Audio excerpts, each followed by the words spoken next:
வணக்கம். முதல்வர் விஜய் அவர்களை பார்த்து அவர்களுடைய கூட்டணியில் இருக்கக்கூடிய ஒரு கட்சியை சார்ந்த ஒரு தலைவர் கேட்கிறார், எங்களுடைய ஆதரவு உங்களுக்கு வேண்டுமா அல்லது அதிகாரிகளுடைய ஆதரவு உங்களுக்கு வேண்டுமா, முடிவு செய்து கொள்ளுங்கள் என்று கெடு விதித்திருக்கிறார். உங்களுக்கு எல்லாருக்கும் நல்லா தெரியும், தாவேக்கா ஆட்சி தமிழ்நாட்டில் நடந்து வருகிறது. 5 வருடம் எப்படியாவது முதலமைச்சராக தொடரலாம் என்று நினைத்து கொண்டிருக்கிறார் விஜய் அவர்கள். ஆனால் அப்படி நீள்வதற்கு காரணமாக இருக்கக்கூடிய தாவேக்காவில் இருக்கக்கூடிய 2 மிக முக்கியமான கட்சிகள் இன்றைக்கு கெடு விதிக்கக்கூடிய விதத்திலான பேச்சை விஜய் அவர்களை பார்த்து பேசியிருக்கிறார்கள். நான் முதல்ல சொன்னது யார் அப்படின்னா, மார்க்சிஸ்ட் கம்யூனிஸ்ட் கட்சியை சார்ந்த மாநில செயலராக இருக்கக்கூடிய சண்முகம் அவர்கள் இப்படிப்பட்ட ஒரு கேள்வியை கேட்டிருக்கிறார். மீண்டும் சொல்கிறேன், எங்களுடைய ஆதரவு உங்களுக்கு வேண்டுமா அல்லது அதிகாரிகளுடைய ஆதரவு உங்களுக்கு வேண்டுமா என்று. நான் இன்னொரு மிக முக்கியமான செய்தியை சொல்கிறேன். ஒட்டுமொத்தமாக தாவேக்காவிற்கு ஆட்சி அமைத்து 3 மாதத்துக்குள்ளேயே தமிழக அளவிலும் சரி இந்திய அளவிலும் சரி மிகப்பெரிய எதிர்ப்புகள் கிளம்பி வருவதை பார்க்க முடிகிறது. இப்போ சிஜேபி, காக்ரோச் ஜனதா பார்ட்டி இல்லையா, அந்த கட்சியினுடைய ஸ்தாபகராக இருக்கக்கூடிய அபிஜித் டீப்கே நேற்றைய தினம் விஜயை பார்த்து ஒரு செய்தியை சொல்லியிருக்கார். ரொம்ப ரொம்ப முக்கியம். உலகம் முழுவதும் அது பெரிய அளவில் வைரலாகி கொண்டிருக்கிறது. அவர் என்ன சொல்கிறார் அப்படின்னா, மாணவர்களின் அமைதியான போராட்ட உரிமையை தடுக்க முதலமைச்சர் விஜய்க்கு எந்த அதிகாரமும் இல்லை. தமிழ்நாட்டில் சிஜேபி இயக்கத்திற்கு மாணவர்கள் பேராதரவு மிக வேகமாக வளர்ந்து வருவதைக் கண்டு அஞ்சி இருக்கிறார் முதல்வர் விஜய். அதனால தான் இந்த தடையை அவர் விதித்திருக்கிறார். பின்னர் எழுந்திருக்கக்கூடிய இந்திய அளவிலான கடுமையான அரசியல் நெருக்கடி காரணமாகத்தான் உத்தரவை அரசு வாபஸ் பெற்றிருக்கிறது அப்படின்னு அபிஜித் டீப்கே சொல்லியிருக்கார். என்ன காரணம் உங்களுக்கு எல்லாருக்கும் நல்லா தெரியும். நீட்டிற்கு எதிராக நாடு தழுவிய ஒரு மாபெரும் போராட்டம் நடந்தது. தமிழ்நாட்டிலும் மாணவர்கள் போராடினார்கள். ஆனால் விஜயனுடைய ரசிகர்களோ விஜயனுடைய கட்சிக்காரர்களோ அந்த போராட்டத்தை முற்றிலுமாக புறக்கணித்தார்கள். ஆனால் அந்த போராட்டம் இந்திய அளவில் மாபெரும் வெற்றி பெற்றது.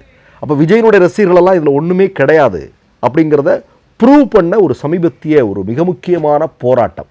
இப்போ தமிழ்நாட்டில் அப்படி முன்னெடுக்கப்பட்ட போராட்டங்களில் பல்வேறு மாணவர்கள், அதாவது நம்ம எதிர்பார்க்காத அளவிற்கு மிகப்பெரிய அளவிலான மாணவ செல்வங்களுடைய ஆதரவு அந்த போராட்டத்திற்கு கிடைத்திருக்கிறது. விஜய் நிச்சயமாக அதிர்ச்சி அடைஞ்சிருப்பார். என்ன அப்படின்னா, எப்போ நம்ம பின்னாடி தான் கொஞ்சம் பேர் இருப்பான் அப்படின்னு பார்த்தா இல்லையே, மாணவர்கள் புத்திசாலித்தனமாக சிந்திக்கிறாங்க, நாட்டினுடைய நலன் குறித்து சிந்திக்கிறாங்க, நாட்டினுடைய நலன் தொடர்பான விஷயங்களில் போராட்ட களங்களில் முன்னணியில் நிற்கிறாங்க அப்படிங்கிறது அவருக்கு தெரிய போகுது.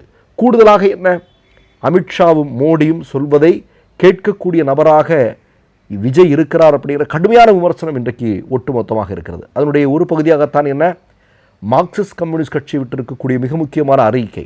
இப்போ குஜிலியம்பாறையில் இருக்கக்கூடிய வட்டாட்சியர் என்ன பண்ணுறாரு, எந்தெந்த கல்லூரியில் எந்தெந்த பள்ளிக்கூடங்களில் எல்லாம் இடதுசாரி இயக்கத்தை சார்ந்த மாணவர்கள் படிக்கிறார்கள், இளைஞர்கள் படிக்கிறார்கள், அதனுடைய கணக்கீடு அப்படின்னு சொல்கிற இடம் இருக்கு இல்லையா, கேட்டால் சொல்கிறாங்க தாவேக்காவுக்கும் விஜய்க்கும் இதை பற்றி தெரிஞ்சிருக்காது அப்படின்னு சொல்கிறாங்க.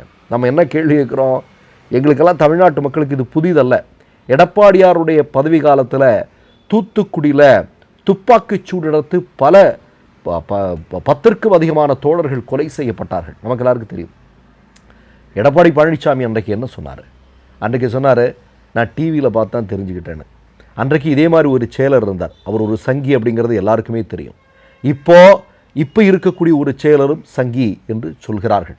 அந்த சங்கியினுடைய பேச்சை கேட்டு தான் இந்த மாதிரியான நடவடிக்கைகள் ஈடுபட்டார்கள் என்று சொன்னார்கள். அதனால் சிபிஐஎம் என்ன சொல்லுது, அவரை உடனடியாக அந்த பதவியில் இருப்பதற்கு தகுதியற்றவர், அவரை உடனடியாக நீக்குங்க, இல்லாமல் இருந்தால் எங்களுடைய ஆதரவை பற்றி நாங்கள் மறுபரிசீலனை செய்வோம் என்று சொல்லியிருக்கிறார்கள். உண்மையிலேயே எப்போதுமே கம்யூனிஸ்டுகளை நினைத்து பெருமைதான், அதில் எந்த விதமான சந்தேகமும் இல்லை இல்லையா. ஆனால் 3 மாதத்திலேயே இவ்வளோ ஒரு சிறப்பான முடிவை நோக்கி நீங்கள் செல்கிறீர்கள் என்றால் அது வருங்கால தமிழ்நாட்டிற்கும் தமிழ் மக்களுக்கும் ஒரு மிக சிறப்பான ஒன்றாக இருக்கும் என்பதில் எந்த மக்களுக்கும் மாற்று கருத்து இருக்க தேவையில்லை. சரி, நல்லது. இன்னொரு செய்தியை நான் சொல்ல விரும்புகிறேன். இப்போ நீங்கள் மாணிக் தாக்கூர் உங்களுக்கு எல்லாருக்கும் நல்லா தெரியும், காங்கிரஸினுடைய தமிழ்நாட்டுடைய மிக முக்கியமான தலைவர்களில் ஒருவர். அவர் நேற்றைய தினம் ஒரு ப்ரெஸ் மீட் கொடுத்துருக்கிறார். அவருக்கும் போதும்னு ஆயிடுச்சு.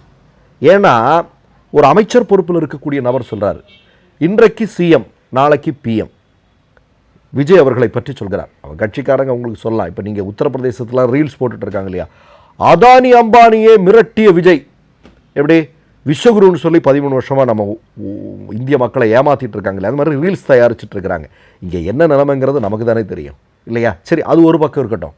இப்போ மாணிக் தாக்கூர் தெளிவாக சொல்கிறார். என்ன சொல்கிறார் அப்படின்னா, காங்கிரஸ் இல்லை என்றால் தாவேக்காவுடைய கதையை இந்த நேரத்தில் அமித்ஷா முடித்திருப்பார். அதில் யாருக்கு எந்த சந்தேகமும் இருக்க வாய்ப்பில்லை.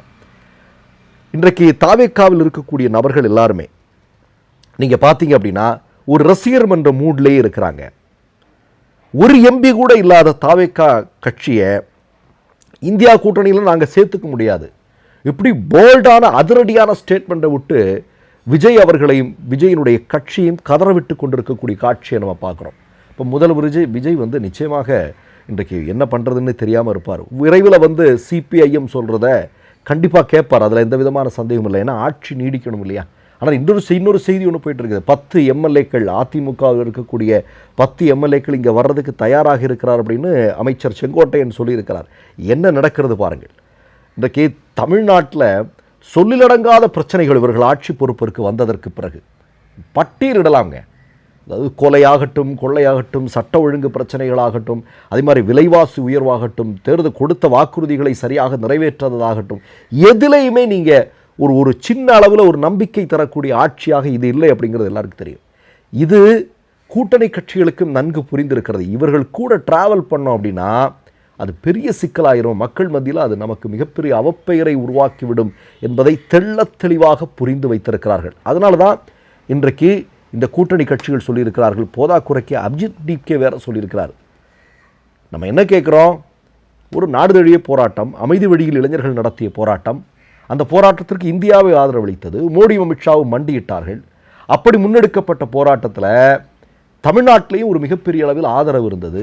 அப்படி ஆதரவு இருந்ததுனால என்ன பண்ணுறாங்க, இனி இது இப்படியே போனால் சரிப்பட்டு வராதே அப்படின்னு அவர்களை கணக்கெடுக்கக்கூடிய முயற்சி, அவர்களை அடையாளம் காணக்கூடிய முயற்சி, இதெல்லாம் என்னங்க இது? ஏன்னா ஹிட்லர் காலமாக நடந்து கொண்டிருக்கிறது இது. யோசிச்சு பாருங்க. அப்படி என்றால் தாவேக்காவுடைய ஆட்சி, அவர்களுடைய ஆட்சியின் நாட்கள் எண்ணப்படுகிறதா அப்படிங்கிற ஒரு மிக முக்கியமான கேள்வி இன்றைக்கு தமிழ்நாட்டு மக்களால் முன்வைக்கப்படுகிறது. மற்றொரு நிகழ்வில் சந்திப்போம். நன்றி, வணக்கம். 3 யூடியூப் சேனல்கள் வியாபாரத்திற்கு இருக்கிறது. தேவைப்படுபவர்கள் இந்த எண்ணுக்கு தொடர்பு கொள்ளுங்கள். மை நேம் இஸ் ரெட் சேனலை சப்ஸ்கிரைப் பண்ணிக்கோங்க. அதுக்கப்புறமா பக்கத்தில் இருக்கிற ஜாயின் பட்டனை கிளிக் பண்ணீங்கன்னா ஒரு நியூ பேஜ் ஒன்று ஓப்பன் ஆகும். அதுலேயும் ஜாயின் பட்டனே கிளிக் பண்ணிக்கோங்க. அதில் பார்த்தீங்கன்னா credit R debit card options இருக்கு. இதில் உங்களுக்கு விசா, மாஸ்டர் கார்டு, ரிப்பே அப்படின்னு 3 ஆப்ஷன்ஸ் கொடுத்துருக்காங்க. அதில் நீங்கள் எந்த கார்டு சூஸ் பண்ணுறீங்களோ அந்த கார்டோட நம்பர் என்டர் பண்ணிக்கோங்க. அப்புறமா கார்டோட வேலிடிட்டி மந்த் அண்ட் இயரை டைப் பண்ணிக்கோங்க. அடுத்தபடியா உங்க கார்டோட பின்னால சிவிசி கோடுன்னு சொல்லிட்டு 3 நம்பர்ஸ் கொடுத்துருப்பாங்க. அந்த நம்பரை இதில் என்டர் பண்ணிக்கோங்க. அப்புறமா அட்ரஸ் அண்ட் இன்ஃபர்மேஷன் என்டர் பண்ணிட்டு பைங்கிற பட்டனை கிளிக் பண்ணிக்கோங்க. ஒருவேளை உங்க கார்டு நம்பர் இன்வாலிட்னு காமிச்சிச்சுன்னா உங்க கார்டுல இன்டர்நேஷனல் யூசேஜை எனேபிள் பண்ணுங்க.